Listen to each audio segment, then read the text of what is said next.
자, 이번 시간은 실전 임상 팁 첫 번째 시간이고요. 지금까지 우리가 드릴링을 하는 과정에 대해서 기초적으로 좀 살펴봤다면 실제적으로 드릴링을 하고 임플란트를 식립하는 데 있어서 도움이 될 만한 10가지 팁들에 대해서 설명드리도록 하겠습니다.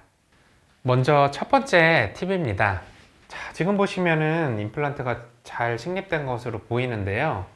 식립한 지 몇 달이 지났더니 이렇게 임플란트 치근단에 염증 같은 것이 생긴 것이 보이고요. 뭔가 뼈가 흡수되는 것이 보였어요. 이러한 현상이 왜 일어났을까요? 다음 영상에 힌트가 있습니다. 드릴링을 하면서 뭔가 이렇게 물을 뿌리는 과정인데 이거랑 무슨 상관이 있을까요?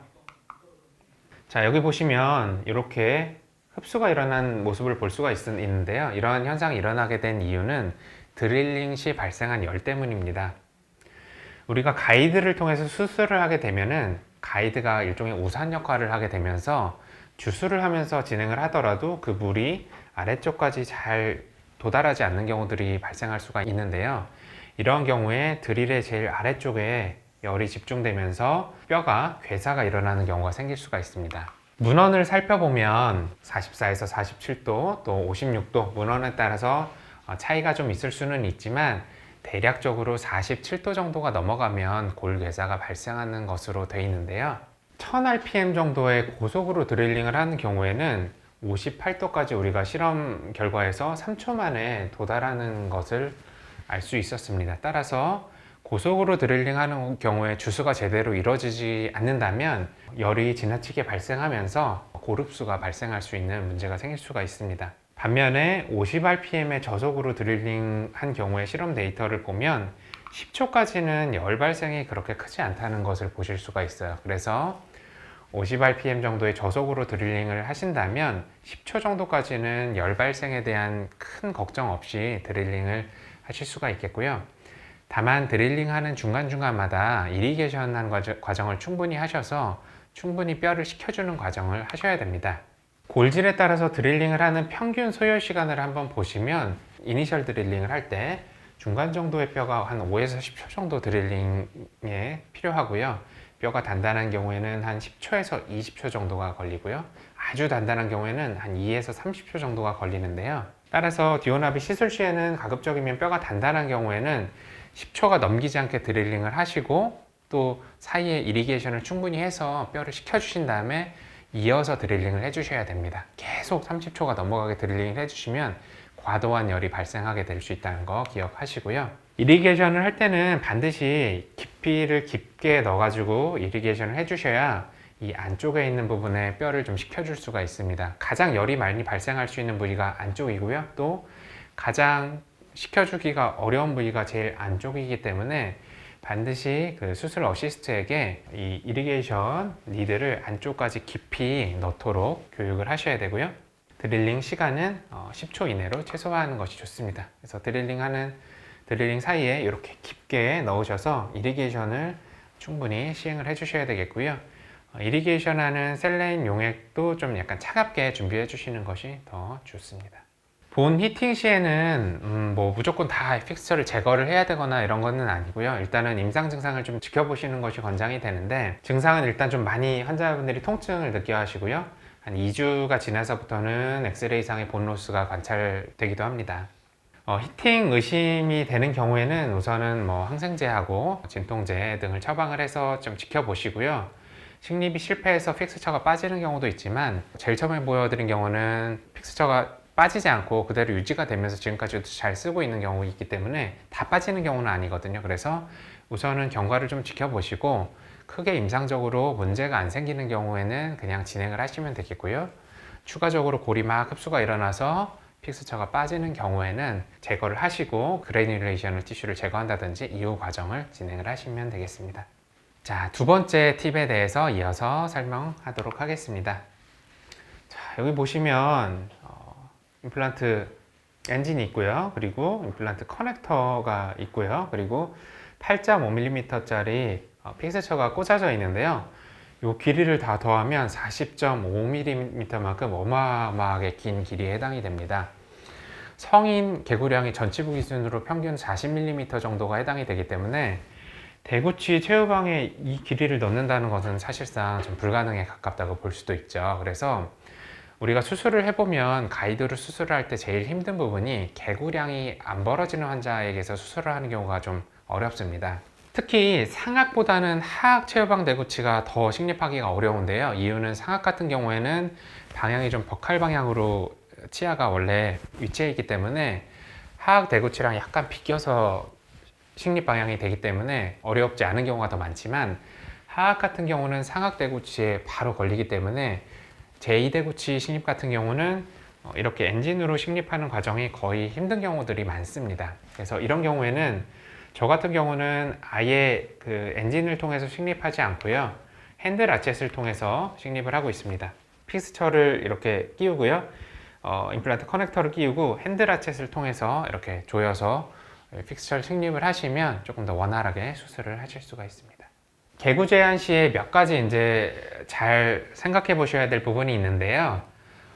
드릴 튜브를 끼운 경우에 정밀성은 향상이 되지만 이게 한번 들어갔다가 개구량이 안 나오는 경우에는 드릴이 빠지지 않는 경우가 있을 수가 있거든요. 환자가 드릴이 들어갈 때는 입을 크게 벌려주셨다가 드릴이 빠질 때 환자가 입을 크게 벌려주시지 않으면 들어갈 땐 들어갔는데 빠질 때 빼기가 어려우면 정말 곤혹스러운 상황이 생길 수가 있기 때문에 개구량을 확인을 하시고요. 만약에 개구량이 좀 충분하지 않다 싶으시면 드릴 튜브를 그냥 생략을 하시는 편이 좋습니다. 드릴 튜브를 생략을 하시고 파이널 드릴 중에서 제일 짧은 거 5mm 짜리 드릴을 먼저 드릴링을 하시는 것이 권장이 됩니다.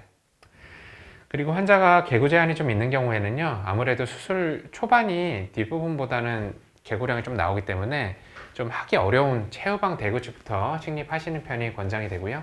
그 다음에 수술 중간중간마다 환자 입을 좀 다물게 하셔서 좀 쉬게 해주시는 편이 개구량을 조금 더 넓게 할 수가 있습니다. 그리고 계획을 다 세우고서 막상 수술하려고 보니까 개구량이 안 나오는 경우에는 환자분도 황당할 수 있고 의사도 되게 힘들 수 있기 때문에 가이드 수술을 준비하는 과정에서는 미리부터 입을 크게 벌려보시게 하고 환자의 개구량을 확인하시는 습관을 가지시는 편이 좋습니다. 아까 말씀드린 식립에 대한 부분인데요, 최후방 대구치 같은 경우는 식립할 때 엔진으로 식립하시는 것보다는 이렇게 핸드 라쳇으로 식립을 하시는 편이 권장이 되고요, 이 위쪽 부분을 통해서 가이드로 이렇게 잡아주기 때문에 오차가 발생하거나 이런 부분이 많지는 않습니다. 그래서 손으로 집어넣으셔서 천천히 돌려주시면 되겠고요. 핸드 라쳇에 보통은 이렇게 토크 게이지가 있기 때문에 토크를 보시면서 식립하고자 하는 위치까지 천천히 돌려서 식립을 해주시면 되겠습니다. 자, 이제 세 번째 임상 팁에 대해서 좀 살펴보도록 하겠습니다. 골질에 따라서 드릴링의 변화가 필요하다, 이런 내용인데요. 아까 드릴링 프로토콜을 보시면 D3, D1, D2에 따라서 드릴링을 더 하는 경우도 있고 덜 하는 경우도 있고, 또 프로파일 드릴을 깊이 하는 경우도 있고 좀 얕게 하는 경우도 있다고 말씀드렸습니다. 골질에 따라서 드릴링 변화를 다르게 하시는 편이 수술 결과 면에서 더 나은 결과를 얻을 수가 있는데요. 그럼 골질은 어떻게 판단을 하느냐? 1차적으로는 CT를 보시고서 코티컬 본의 두께라든지 그리고 캔슬러스 본의 치밀도, 이런 것을 1차적으로 좀 추측을 하실 수가 있고요. 그리고 이니셜 드릴링을 할 때 이니셜 드릴이 뚫릴 때 드릴이 뚫리는데 걸리는 시간과 손의 촉감을 이용을 해서 골질을 판단을 하실 수가 있습니다. 진짜 D3나 D4본 같은 경우는 이니셜 드릴링을 해보시면 이렇게 두부 녹듯이 훅 들어가는 경우도 있고요. D1본 같은 경우는 10초가 넘게도 막 해도 드릴이 안 될 것 같은 느낌이 들 때가 있거든요. 그런 경우에는 골질이 단단하다고 판단을 하시고 그에 따라서 드릴링을 좀 바꿔보시면 되겠고요. 골질이 약한 경우에는 언더 드릴링 하시면 되겠고, 골질이 단단한 경우에는 프로파일 드릴까지 충분히 드릴링을 하시면 되겠습니다.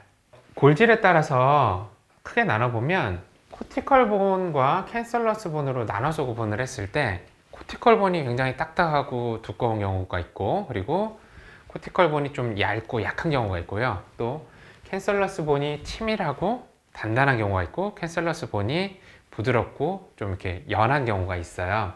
그것에 따라서 드릴링을 더하고 덜하는 경우가 달라지게 되는데, 코티컬 본과 상관 있는 부위는 프로파일 드릴이라고 생각하시면 되겠고요. 캔슬러스 본과 상관이 있는 거는 파이널 드릴이라고 생각하시면 이해가 쉽습니다. 그래서 코티컬 본이 굉장히 딱딱하구나 하면 프로파일 드릴을 더하거나 깊게 하시면 되겠고요. 코티컬 본이 좀 얇고 거의 없다 싶으시면 프로파일 드릴을 깊이를 얇게 하시거나 생략을 하시면 되겠습니다. 그리고 캔슬러스 본이 좀 치밀하고 단단하다, 그런 경우에는 파이널 드릴을 원래 직경, 원하고자 하는 직경까지 드릴링을 하시면 되겠고요. 캔슬러스 본이 만약에 좀 연하고 부드럽다 하는 경우에는 파이널 드릴을 조금 언더 드릴링, 예를 들어 원하고자 하는 직경보다 한 사이즈나 두 사이즈 정도 적게 드릴링을 하시고 픽스처를 식립하신 다음에, 만약에 토크가 너무 세게 걸린 다음에 픽스처를 다시 빼시고 조금 더 드릴링을 하신 다음에 픽스처를 식립을 하시는 것이 좋습니다.